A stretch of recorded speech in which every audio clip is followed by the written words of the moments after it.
Okay, it's going, okay, now it's going.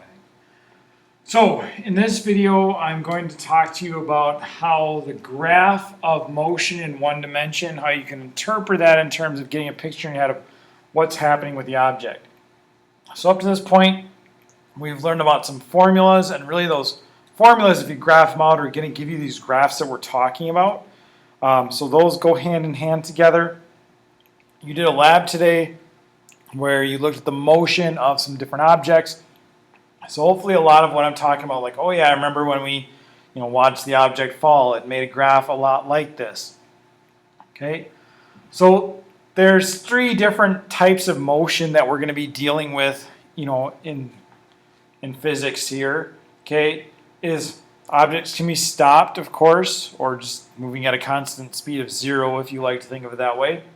Objects can be moving with a constant speed, or objects can be moving with a constant acceleration. So in real world, there are more ways to move than that. Obviously, you can be moving with a changing acceleration, but in simplest terms, a lot of times those changing accelerations, even sometimes can be broken down into periods of different constants, or they're just more complicated motions. Here we're looking at what the motions we'll be dealing with for the most part. There's only just there's a constant unbalanced force which is going to lead to that constant acceleration. Okay, so these are we have to be familiar with. So first, when something's stopped, its position isn't changing. So its position versus time graph is going to be a horizontal line because you're at the same position relative to something else the entire time. On a velocity versus time graph, when you're stopped, your velocity is 0, and it will be 0 for the whole time. So this is right at the origin where that red line is. So I try to leave it a little bit off the black so you can still see the black line is there. Okay, for a constant speed, okay, then your position is changing in a constant way. So that leads to a sloped line, and the greater the slope, the greater the speed is. If you think about it, 0 slope, okay, no speed. But in a constant speed, we've got the greater the slope equals the greater the speed.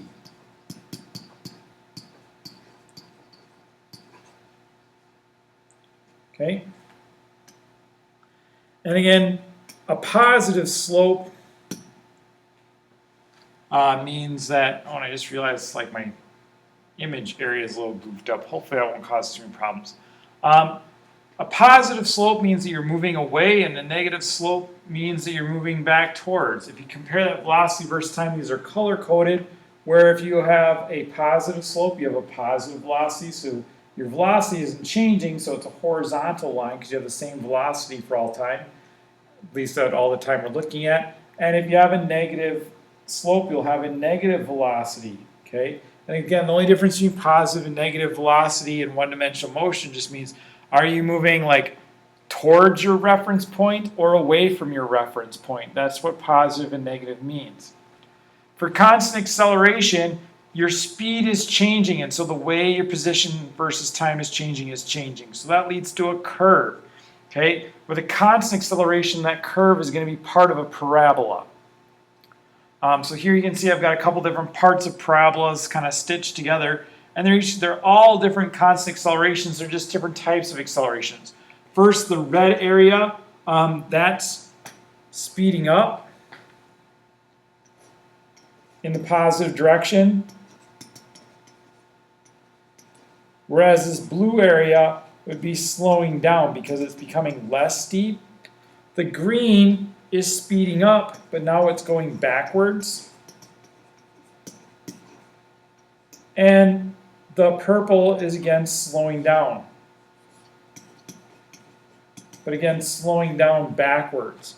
Okay, if something is curved upwards, that's considered a positive acceleration. So positive acceleration can either be speeding up forwards or slowing down backwards. So both over on the red line and the purple line have a positive acceleration. And if it's curved downward, so anywhere in the middle here, this is a negative acceleration. When you're slowing down going forwards or speeding up going backwards, both of those are considered a negative acceleration. Again, using the color coding, when you're speeding up going forwards, that's a slope line up in the positive region of a velocity versus time graph. So I really should have put labels on there, velocity, time. Okay, same for the rest of them. All these are position, time, so velocity, time, and so on. So the red line shows speeding up in the forward direction, so the velocity is always positive and getting bigger. And then the blue line is slowing down, but it's still in the positive direction, so it's always in the positive side of velocity, but getting smaller. Green is speeding up going backwards, so it's getting a bigger magnitude in the negative direction, and purple is slowing down. So you can see like why this is a positive acceleration and this is a positive acceleration. In this case, the red and the purple are parallel lines, and the green and the blue are both negative accelerations, and they're both part of the same line basically. Okay, so it's important to be able to like look at graphs and be able to interpret like what type of motion are we having. So on this next page here, I've got a distance or a position, I really should say.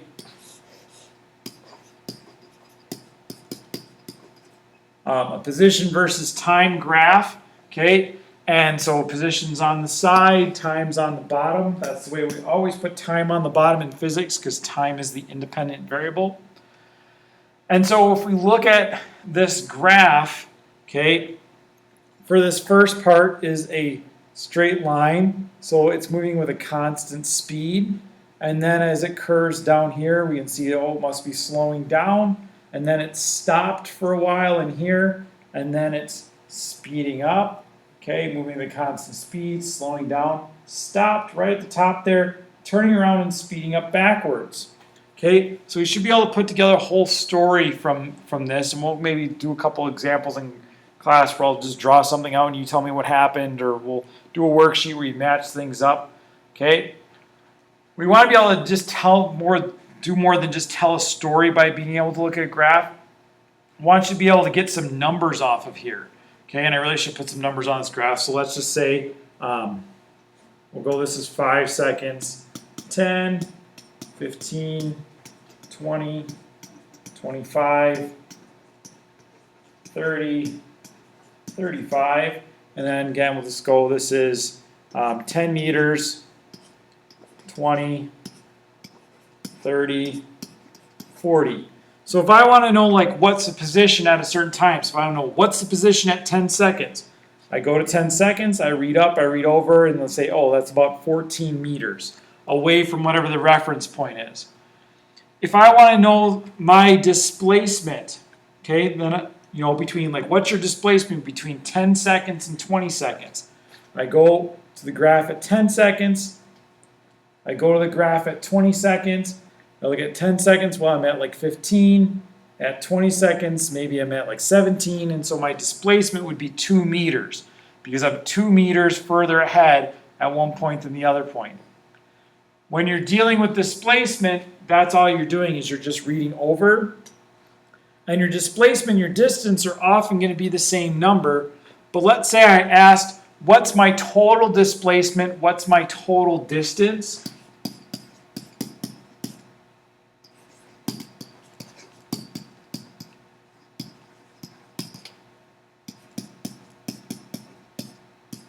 So when I'm trying to figure these out, I'm actually, for the whole, let's say that would be like 37 seconds. For the entire 37 seconds, I'm going to get a different answer because distance only counts up where displacement goes forwards and backwards. So my total displacement, I look at, well, if I started at 0 meters from my reference and I ended up here at, let's say, 25 meters, my total displacement is about 25 meters. But for distance, I look at, well, first I went forward 35 meters, and then I went backwards, okay, to 25. So I went backwards another 10 meters, so I win a total of 45 meters, okay? So the 25 I can kind of think of as that equal 35 minus 10 for my displacement, so how far forward minus how much backwards, Whereas my distance, it's forward plus backwards. It only ever counts up, right? When you drive back home from going to the grocery store, it doesn't take the miles off your car, okay, because it measures distance. If I want to know my average velocity, like on average, how fast did I go between 2 points? What I do is I draw a line between those 2 points. So let's say I want to know what is my average velocity between these 2 points indicated in blue. I draw a line between those 2 points and I look at what's my rise over run. So this one has coordinates of about 15 seconds and we'll say 15 meters. And this one has a coordinates of about 25 and 25. And so the rise is 10 meters, the run is 10 meters, so my slope is 1 meter per second. So on average, I went 1 meter per second. If I want to know my instantaneous velocity off a graph, then I need to know what is my slope at that point. So if I want to say, well, what's my instantaneous velocity when I'm at, say, this point right here, then what I need to do is I need to know what is the, whoops, that's a terribly drawn line. What's the slope of the right line right there? And it looks like I'm running a little bit low on time if I want to keep this to 15 minutes. So we'll work an instantaneous, we'll work that maybe a little bit in class. We can work an example together. When I'm doing a velocity versus time graph, again, I want to be able to get some specific numbers on there. So what is my actual velocity? Again, if this is a velocity versus time graph, if you want to know what's your velocity, you get your velocity just by, boom, reading off the graph. What's my velocity here at this moment? Just read off what is it at that moment. For acceleration, acceleration is going to be the slope of the line at that point. So just like velocity is the slope of the position versus time graph, acceleration is the slope of the velocity versus time graph. What's really important I want to look at is distance versus displacement. Distance and displacement, for both of them, you use the area under the curve. And we'll work some example problems because I don't have time in 15 minutes to explain this to you. But the area under the curve is what's important. So in this curve, the area under, you break it up. So here's the area under the first part of the curve. And for the second part of the curve, I really, instead of area under, it's the area between the curve and the origin. For distance, remember the areas just add together. So once you find the area of this shape, okay, and you find the area of this shape, for distance, you would do what I indicate in purple, is you just say, hey, these are both positive. I add the two together, okay? Whereas displacement, when I'm doing displacement, this area would still be positive, but but this area would be negative. And so I would subtract off of them for displacement, okay? So if you're in calculus, eventually you'll get to something called integration. And so when you're finding the area between the curve and the origin, what you really do is integrating. And integration really does that too, where what's below the axis is considered as having a negative area, and what's above the axis will give you positive results. Going back to this one, when I was finding the slopes, then you're going to be doing something, what you'll eventually learn in physics is called finding the derivative to get the slope of that curve at that point. Okay. So again, there's a few things I want to spend more time working on in class, but hopefully this will give you a good start for how to interpret graphs, and I came in under my 15-minute timeline.